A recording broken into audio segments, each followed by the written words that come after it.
Welcome to MC novel world, जहां कहानियां सिर्फ सुनी नहीं महसूस की जाती हैं।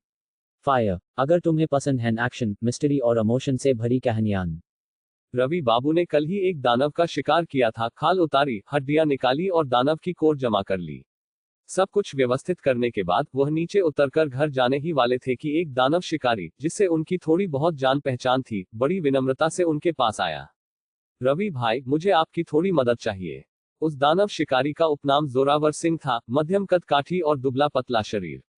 रवि बाबू हमेशा उदार रहे थे, इसलिए यह सोचकर कि जोरावर सिंह किसी परेशानी में होगा, उन्होंने कहा, खुलकर बोलो, अगर मैं मदद कर सका तो जरूर करूंगा। जोरावर सिंह थोड़ा झेप गया। यह नहीं कि मुझे रवि भाई से कोई काम करवाना है, यह तो बस एक छोटी सी बात है जिसके लिए मैं आपके बेटे की मदद लेना चाहता हूँ। रवि बाबू चौंक गए। मेरा बेटा आकाश। सही कहा, जोरावर सिंह ने कहा। मेरी रवि भाई से थोड़ी बहुत जान पहचान तो है, पर आपके बेटे का तो मैंने चेहरा तक नहीं देखा, इसलिए अचानक से उससे बात करना ठीक नहीं लगता। इसीलिए मैं आपके पास आया हूँ। रवि बाबू ने संदेह से उसकी ओर देखा। मेरा बेटा आकाश तो प्राण शुद्धि क्षेत्र के चौथे स्तर पर ही है। वह तुम्हारी क्या मदद कर सकता है? वह कर सकता है, जरूर कर सकता है। जोरावर सिंह ने जल्दी से जवाब दिया। मेरा एक छोटा बेटा है, लगभग 15-16 साल का, प्राण शुद्धि के छठे स्तर पर है, और वह कुछ समय पहले ही दानव शिकारी बना है। लेकिन उसकी साधारण प्रतिभा और उसके धर्म साधना के हल्के फुल्के युद्ध कौशल के कारण मुझे डर है कि काली पहाड़ी पर उसे कहीं कोई जिद्दी दानव न मिल जाए।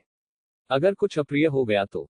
जोरावर सिंह ने आह भरी। अभी तक तो वह भाग्यशाली रहा है, कोई परेशानी वाला दानव नहीं मिला और सुरक्षित रहा है। लेकिन हम सभी पिता, जो खुद भी दानव शिकारी हैं, यह बात अच्छी तरह समझते हैं कि काली पहाड़ी में घुसने के बाद कुछ भी हो सकता है। बस यही सोचकर मेरी रातों की नींद उड़ जाती है। रवि बाबू को उसकी बात से बहुत गहरा जुड़ाव महसूस हुआ और उन्होंने सिर हिलाया। अभी कुछ दिन पहले मैंने सुना कि आपके इलाके में एक कनिष्ठ चक्र गुरु है जो बेत के कवच पर एक चक्र बना सकता है, जो मुश्किल घड़ी में दानव के वार को झेल सकता है और एक तरह से जान बचा सकता है। बाद में मैंने पूछताछ की और पता चला कि इस कनिष्ठ चक्र गुरु का उपनाम रवि बाबू है, जिनके पिता का नाम रविशंकर है। मैंने सोचा यह कैसा संयोग है, इसलिए मैं आपसे मदद मांगने आया हूँ।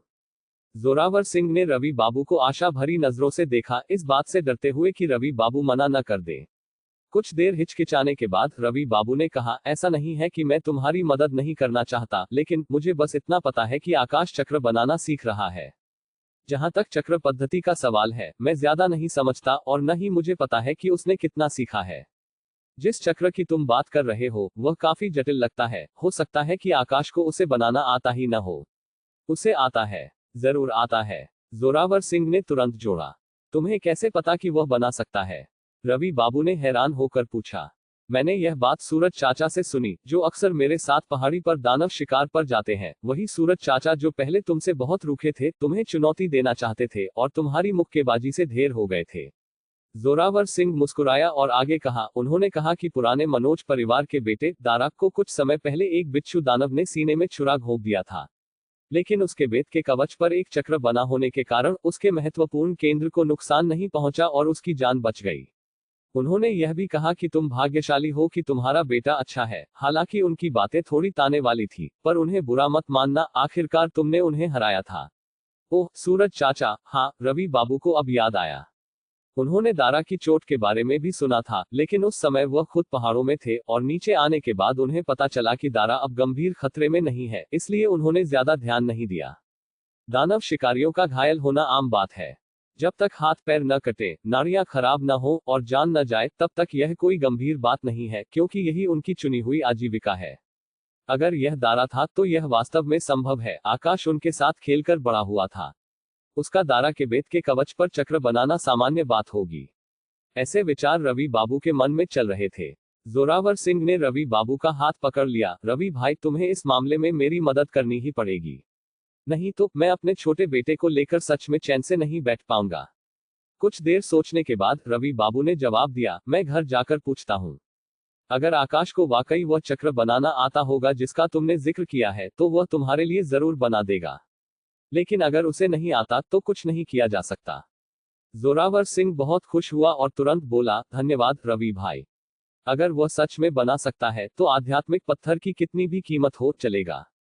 फिर उसके चेहरे पर थोड़ी शर्मिंदगी दिखी, लेकिन हाल ही में मेरे पास आध्यात्मिक पत्थर कम है। अगर यह पर्याप्त नहीं हुआ तो क्या मैं उधार रख सकता हूँ और अगले महीने पहाड़ों में दानव शिकार के लिए जाने के बाद और आध्यात्मिक पत्थर बांटने के बाद तुम्हें लौटा दूंगा। रवि बाबू ने अपने हाथ से मना करते हुए कहा, यह छोटी सी बात है, इसके बारे में बाद में बात करेंगे। अगर वह खुद मदद कर रहे होते तो आध्यात्मिक पत्थर लेना या न लेना ठीक था, लेकिन यह आकाश को ढूंढने की बात थी और उन्हें पहले अपने बेटे की राय पूछने के लिए वापस जाना पड़ा।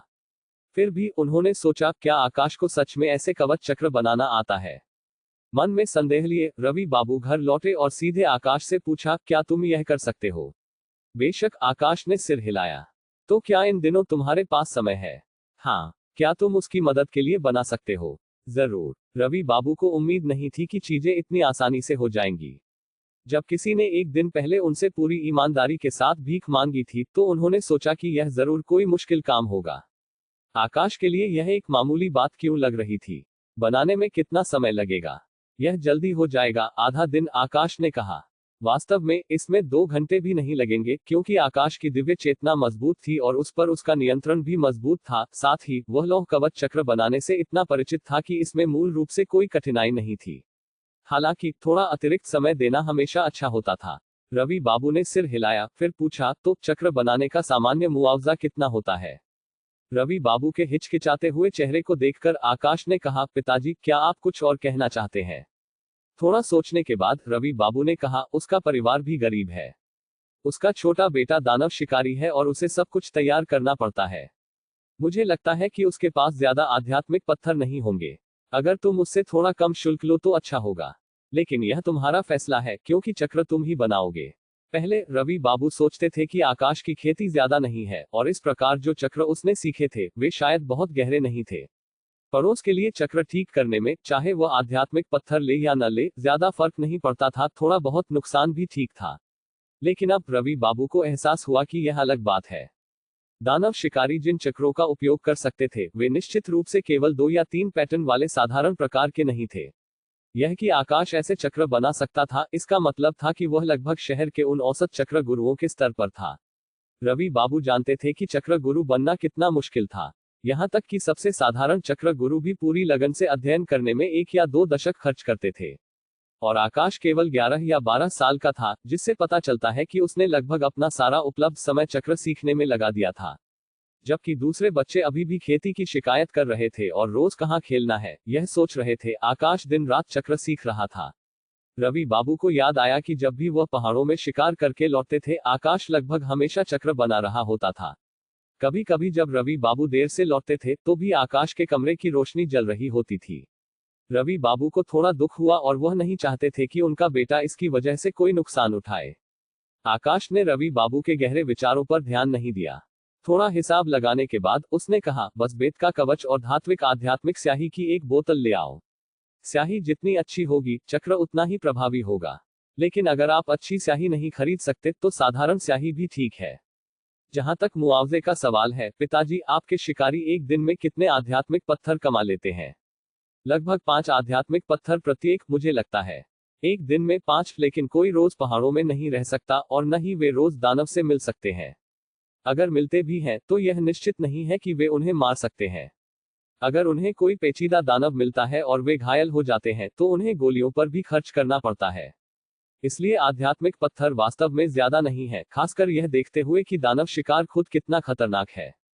तो चलो 5 आध्यात्मिक पत्थर तय करते हैं, आकाश ने कहा। रवि बाबू ने सिर हिलाया और पूछे बिना नहीं रह सके, 5 आध्यात्मिक पत्थर, क्या तुम्हें नुकसान नहीं हो रहा है? एक चक्र गुरु को चक्र बनाने के लिए कहने में आमतौर पर बहुत सारे आध्यात्मिक पत्थर खर्च होते हैं। हालांकि रवि बाबू ने कभी किसी को काम पर नहीं रखा था और उनके पास ऐसा करने के लिए आध्यात्मिक पत्थर नहीं थे। सिद्धेश्वर पीठ नगर में इतने लंबे समय तक रहने के कारण वह इन मामलों के बारे में थोड़ा बहुत जानते थे। आकाश ने कहा, मैं अभी भी चक्र बनाना सीख रहा हूँ। ज्यादा या कम कमाना मेरे लिए ज्यादा मायने नहीं रखता, जब तक मुझे ज्यादा अभ्यास करने का मौका मिलता है। इसके अलावा पिताजी, क्या आप हमेशा मुझसे यह नहीं कहते कि साधारण साधकों को एक दूसरे का ध्यान रखना चाहिए? जब पहले हमारे परिवार पर मुसीबत आई थी तो इन चाचाओं और चाचियों ने हमारी थोड़ी मदद की थी। अब जब हमारे पास साधन है तो उनकी मदद करना भी सही है। मुस्कुराते हुए आकाश ने जोड़ा, दूसरों की मदद करने, चक्र का अभ्यास करने और एक साथ कुछ आध्यात्मिक पत्थर कमाने में सक्षम होना एक अच्छा सौदा है ना? ठीक कहा, रवि बाबू सहमत हुए। आकाश के सिर पर हाथ फेरते हुए, मैं उसे कल सब कुछ तैयार करने के लिए कहूंगा ताकि तुम चक्र बना सको। रात के खाने के बाद आकाश अपने कमरे में आराम करने चला गया। रवि बाबू अकेले बैठे थे। जितना ज्यादा वह सोचते उतना ही ज्यादा उन्हें संतुष्टि महसूस होती। अपने बेटे की कही बात याद करते हुए और यह महसूस करते हुए कि उनके बेटे को अब एक चक्र गुरु माना जा सकता है, आमतौर पर शांत रहने वाले रवि बाबू अपने चेहरे पर मुस्कान छिपा नहीं पाए। जोरावर सिंह ने जब रवि बाबू को यह कहते सुना कि इसमें केवल 5 आध्यात्मिक पत्थर लगेंगे तो वह अपना मुंह खुला रखने से खुद को रोक नहीं पाया और फिर ईमानदारी से कहा, रवि भाई, यह ठीक नहीं है, मैं आपको 5 और क्यों न दूं। उसने और देने के बारे में सोचा, लेकिन उसके पास वास्तव में और आध्यात्मिक पत्थर नहीं थे।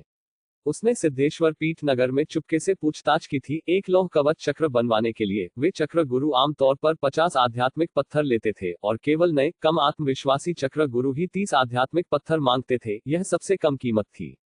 कल रात घर लौटने के बाद वह बहुत देर तक परेशान रहा। इस बात को लेकर अनिश्चित था कि रवि बाबू कितना शुल्क लेंगे। हालांकि आज जब वह पूछने आया तो रवि बाबू ने उससे केवल 5 आध्यात्मिक पत्थर मांगे, जिससे उसे काफी पछतावा हुआ। रवि बाबू ने उसके कंधे पर हाथ फेरा और कहा, अतिरिक्त आध्यात्मिक पत्थरों का उपयोग कुछ अच्छी गुणवत्ता वाली आध्यात्मिक स्याही खरीदने के लिए करो।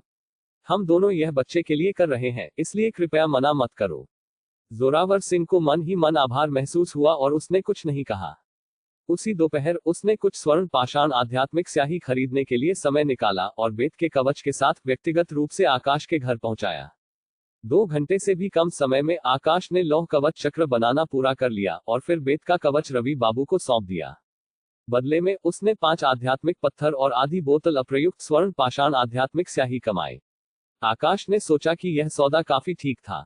क्या मुझे अब दूसरों को बताना चाहिए कि मैं एक चक्र गुरु हूं और उन्हें चक्र बनाने के लिए मेरे पास आने देना चाहिए? सोचने के बाद आकाश ने फिर भी सिर हिलाया। वह अभी भी छोटा था और ऐसा करना बहुत अधिक ध्यान खींचने वाला होगा।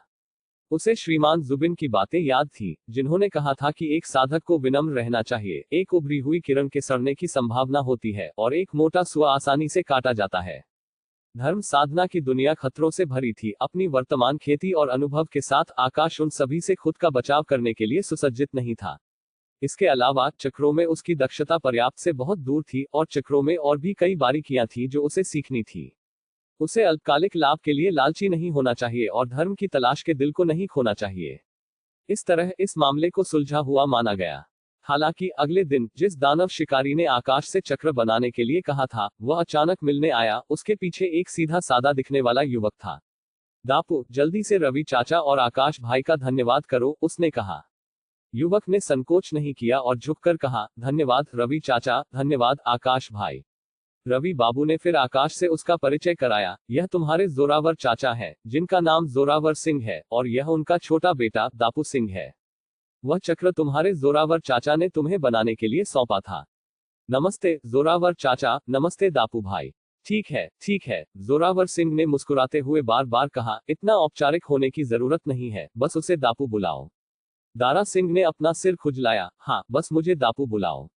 जोरावर सिंह ने कुछ चीजों का एक ढेर सौंपा, जिसमें कुछ शराब, भोजन, सब्जियां और फल शामिल थे। ये तो ठीक थे, लेकिन सबसे मूल्यवान आध्यात्मिक स्याही की एक बोतल थी। आकाश ने उसके लिए चक्र बनाने का केवल 5 आध्यात्मिक पत्थर ही शुल्क लिया था। जोरावर सिंह को पहले से ही इस बात से असहजता महसूस हो रही थी और बेत के कवच को प्राप्त करने और मांग वाले चक्र पैटर्न और हल्की सुनहरी रंगत से चमकती सुंदर लिखावट को देखने पर उसे चक्र की कारीगरी पर आश्चर्य हुआ। महत्वपूर्ण प्रयास के बिना ऐसा चक्र नहीं बनाया जा सकता था। जोरावर सिंह ने शुरू में सोचा था कि आकाश की कम उम्र को देखते हुए अगर उसने जो चक्र बनाया था वह मुश्किल से इस्तेमाल करने लायक भी हो तो भी काफी होगा। अब जब उसने इसे देखा तो सिद्धेश्वर पीठ नगर के उन चक्र गुरुओं की तुलना में भी, जो 20 या 30 सालों से चक्र बना रहे थे, आकाश किसी से कम सक्षम नहीं था। जोरावर सिंह ने तब बेत के कवच की प्रभावशीलता का परीक्षण किया, जो उसकी कल्पना से कहीं ज्यादा बेहतर थी। एक महत्वपूर्ण स्थिति में यह वास्तव में उसके बेटे की जान बचा सकता था। अब उसे और भी ज्यादा एहसानमंद महसूस हुआ, इसलिए उसने कुछ और आध्यात्मिक पत्थर जुटाए और व्यक्तिगत रूप से धन्यवाद देने के लिए कुछ उपहार खरीदे। रवि बाबू ने उन्हें स्वीकार करने से दृढ़ता से मना कर दिया। इन चीजों को अपने पास रखो, आध्यात्मिक पत्थर कमाना आसान नहीं है। लेकिन रवि बाबू ने कुछ भी कहा हो, जोरावर सिंह उपहार देने पर तुला हुआ था। इस प्रकार वे दोनों हठपूर्वक अड़े रहे और ऐसा लग रहा था कि वे रात होने तक भी किसी समाधान पर नहीं पहुंच पाएंगे। आकाश केवल इतना ही कह सका, पिताजी, जोरावर चाचा दयालुता दिखा रहे हैं, आपको बस इसे स्वीकार कर लेना चाहिए। अगर भविष्य में हमें कभी कोई चक्र बनवाना हो तो बस हमारे पास आ जाना। जोरावर सिंह ने खुशी से कहा, आकाश सही कह रहा है, बिना किसी और बात के इसे स्वीकार कर लो। कोई विकल्प न होने पर रवि बाबू ने अनिच्छा से स्वीकार कर लिया। बाद में जब दारा सिंह पहाड़ों में दानव शिकार के लिए गया तो उसने वह बेत का कवच पहना जिस पर आकाश ने चक्र बनाए थे। वह कुछ बार घायल हुआ, लेकिन मजबूत कवच का मतलब था कि कोई महत्वपूर्ण नुकसान नहीं हुआ। यह जानने के बाद जोरावर सिंह ने आखिरकार राहत की सांस ली, यह सोचते हुए कि उसके सारे प्रयास व्यर्थ नहीं गए थे। केवल आध्यात्मिक पत्थरों से ठीक होने के खर्च में ही बचत महत्वपूर्ण थी। इस बात को तो छोड़ ही दो कि वास्तविक आपातकाल में बेत के कवच पर बने चक्र जान बचा सकते थे। उनके जैसे साधारण साधकों के लिए, जो कठिनाई में रहते थे और संघर्ष करके अपने बेटे को पाला था, दानव शिकार करते समय जान खो देना विनाशकारी होगा। कई सालों से दानव शिकारी होने के नाते जोरावर सिंह जानते थे कि हर साल ऐसे युवा साधक होते थे जो दानव शिकार में अपनी जान गंवा देते थे। यहाँ तक कि ये अनुभवी शिकारी भी अगर सावधान न रहें तो दानव के शिकार बन सकते थे। उन युवाओं की तो बात ही क्या जो इस क्षेत्र में नए थे। हर बार जब वह इस बारे में सोचते थे तो जोरावर सिंह आकाश के प्रति अत्यधिक आभारी महसूस करते थे, लेकिन गरीब होने के कारण वह केवल अपनी कृतज्ञता व्यक्त करने के लिए दयालु शब्द ही दे सकते थे। उसके बाद वह जो भी सुनता उसकी आकाश की प्रशंसा करता, यह दावा करता कि उसकी कम उम्र के बावजूद आकाश का चक्र बनाना उत्कृष्ट था। बेत के कवच पर चक्र लगाने से वह तलवारों और भालों के लिए अभेद्य हो गया था। इसके साथ उनका बेटा बिना किसी डर के दानव शिकार के लिए पहाड़ों में जा सकता था। उनके दावे कुछ हद तक अतिरंजित और थोड़े मनगढ़ंत थे, लेकिन गपशप पसंद करने वाले लोगों को उन्हें सुनना अच्छा लगता था। एक किशोर में एक कनिष्ठ चक्र गुरु, कुछ लोगों को इस पर विश्वास नहीं हुआ, लेकिन निश्चित रूप से दूसरों ने किया। समय समय पर कोई रवि बाबू को खाने या पीने के लिए आमंत्रित करता, फिर यह जानने के लिए संकेत देता कि क्या उनका बेटा वास्तव में चक्र बना सकता है। उन्हें उत्सुकता थी कि क्या चक्रों से चित्रित बेत का कवच वास्तव में तलवारों और भालों के लिए अभेद्य था। चीजों को स्पष्ट करने के अलावा कोई विकल्प न होने पर रवि बाबू ने समझाया, मेरा बेटा चक्र बना सकता है, यह सच है, लेकिन चक्रों के साथ भी बेत का कवच हथियारों के लिए अभेद्य नहीं हो सकता, यह पहले से थोड़ा ज्यादा मजबूत है। मैंने ऐसा ही सोचा था। अगर यह वास्तव में हथियारों के लिए अभेद्य होता तो यह कुछ और ही होता, है ना? मैंने वह बेत का कवच देखा है। एक बार चक्रों से चित्रित होने के बाद यह वास्तव में बहुत कठोर हो जाता है, लेकिन फिर भी यह कम पड़ जाता है। यह प्राण शुद्धि के मध्य चरण में उपयोग के लिए ठीक है, लेकिन बाद के चरणों के लिए यह काम नहीं करेगा। यह उच्च श्रेणी के दानव के पंजे के वार को सहन नहीं कर सकता। यह मध्य चरण के लिए उपयोगी है।